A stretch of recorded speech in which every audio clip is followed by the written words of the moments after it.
I do want to share a lot about what I am doing to help balance my hormones. The first one is one that's probably going to break a lot of hearts, but here's my issue with the Brita filter.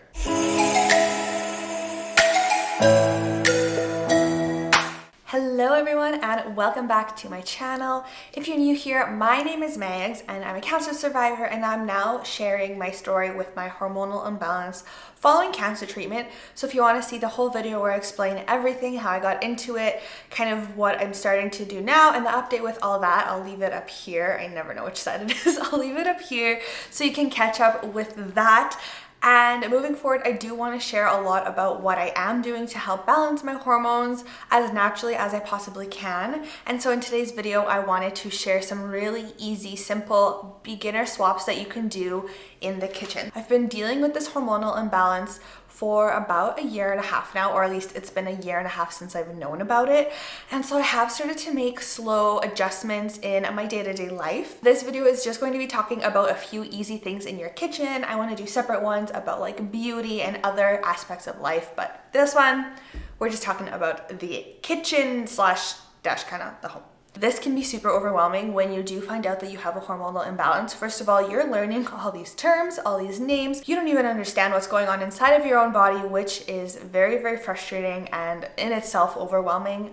But then at the same time, you get probably all of these different tips and tricks on what you need to change and all this different info, and it becomes extremely overwhelming. And the important thing to remember in situations like this is you don't have to do everything right away, because I often fall victim to doing it all right away, and then I just feel so overwhelmed that I just give up or I freeze and I do absolutely nothing. And so for me, it's really been about being slow with it and doing it as a progression rather than just thinking I have to get it all done right away. All right, the first one is one that's probably going to break a lot of hearts, but it is candles. Candles are actually really bad for your hormones because the wax and the different things that they use to make the candle, to make it smell like a warm vanilla spice or to make it smell like your sandalwood dream, is actually filled with toxins. And then when you're burning that, those toxins along with the fire get put into the air and you are inhaling that.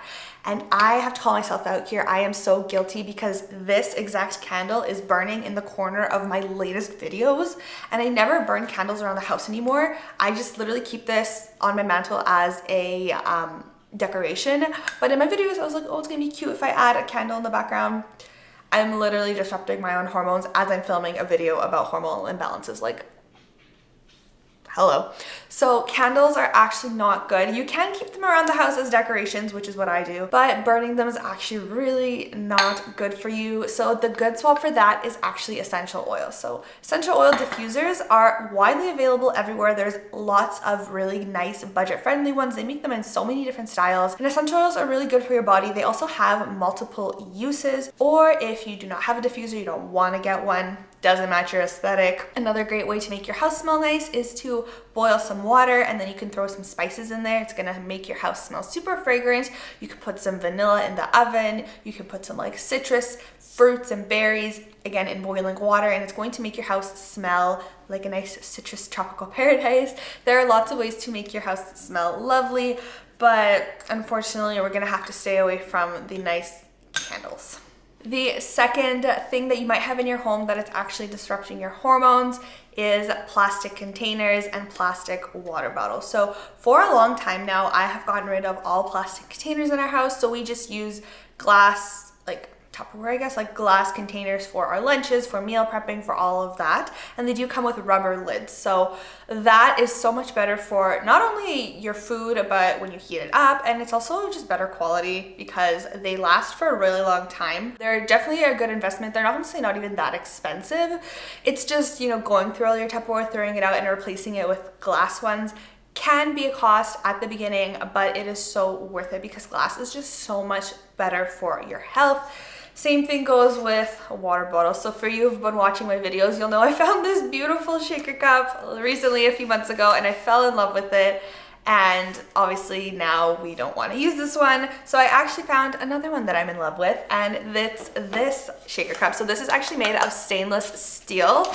So I'll show you here the inside. It's made of stainless steel and it's really good at holding temperature. You don't want plastics. You don't want your water sitting in plastic all day and then that's what you're consuming. The only thing about this water bottle is there is a plastic lid. But I think like with the amount that it's just like drinking it, the water doesn't actually sit on this part. It's okay. But there are so many different like glass water bottle options, stainless steel water bottle options that are out there now with a variety of price ranges, a variety of looks. Okay, the next thing that you might have in your kitchen and be using on a daily basis that is actually disrupting your hormones is your cooking utensils, so the things that you actually use to cook your food with. A lot of the ones that are readily available in stores are made of plastic, and so for the exact same reason as the previous point where you don't want to be using plastics, you don't want to be using plastic cooking utensils as well, just because when you're using them with heat and the stuff that they use to actually make these plastic utensils do have, again, endocrine disrupting chemicals in them, and then you're adding heat and it's getting in the air and you're putting it into your food and you're consuming your food and it's just really not good. So I recently made the switch to, let me show you here. So when I started looking into this, the first best type of utensil to use is actually stainless steel. Stainless steel is really, really good. It's really good at not holding on to germs or bacteria or stuff like that. It's also very easy to clean. So these are our tongs and they are stainless steel. However, with that said, stainless steel can scratch surfaces. So if you don't have cookware that is like stainless steel, like scratch resistant, it may cause scratches and do damage to your cookware, which honestly is fair. Cookware is expensive. And so what I decided to do instead is to buy silicone cooking utensils. So I got these off Amazon. There was a pack of like 30 different things. I didn't keep all of them, but just the regular things that we use every single day. Like we use these spatulas at least once a day, sometimes 2-3 times a day. And so knowing that I used to use plastic spatula multiple times a day with my food, it just obviously was not good. And so ever since making the switch to silicone, it's been great. And these guys, they're really good. They're heat resistant. They don't do any damage. They don't scratch well. I put these in the dishwasher. They wash really well. And at the end of the day, you can find pretty affordable options that are less damaging for your health than plastic ones. So definitely go take a look at your kitchen, see what you have that is plastic, and see what you can eliminate for silicone or stainless steel. Number 4 is another thing that is commonly used in your kitchen, and that is your cookware. So a lot of cookware that is advertised as non-stick actually contains chemicals such as Teflon, which are really, again, bad endocrine disrupting chemicals. And so when you are using it at a high heat and this Teflon is non-stick, it is putting those chemicals into your food and you're consuming them. It's putting them into the air.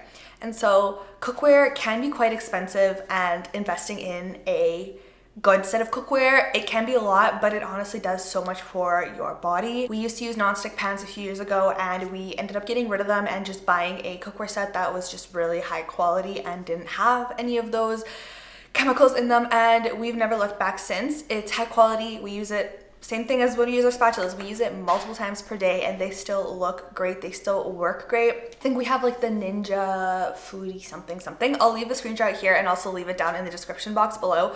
But you don't have to buy this one. There are tons out there, but I definitely recommend doing research and looking into what you're buying. Just because something's on sale or something's, you know, easy to buy at a store does not mean it's necessarily good for you. If you kind of go on the websites of different stores or even the website of the actual brand of cookware you want to buy and read their description and see what they have. Trust me, I waited until it was on sale, okay? I checked the store that I wanted to buy it from every single day until it went on sale. It honestly took a few months, and as soon as it went on sale, I bought it. I didn't buy full price because it was expensive, but I just knew that it was worth it to invest in a really good cookware set because, again, that's something that we used daily, and I just wanted to make sure that what we were using was high quality and good for our bodies. And my last point, which is also a very important point, is your water. So you want to make sure that you're drinking good, clean water. Stay away from the tap water. I mean, I know there are places in the world where tap water is like really, really good, but I feel like in a lot of places in North America, your tap water still contains some stuff that you don't want to be consuming every single day. Same thing with plastic water bottles. You kind of want to be avoiding them. I use a Brita filter and it's great, but here's my issue with the Brita filter. It is still plastic. So as much as, you know, we are not using plastic water bottles anymore, we're still putting our water in this plastic. And so I am trying to find other alternatives that are a little bit better. I have found the Berkey filter, but we have a very small kitchen. It's also, yeah, it's a big container, and it's also not a very cheap one. So I've been looking into other options that could be better for water.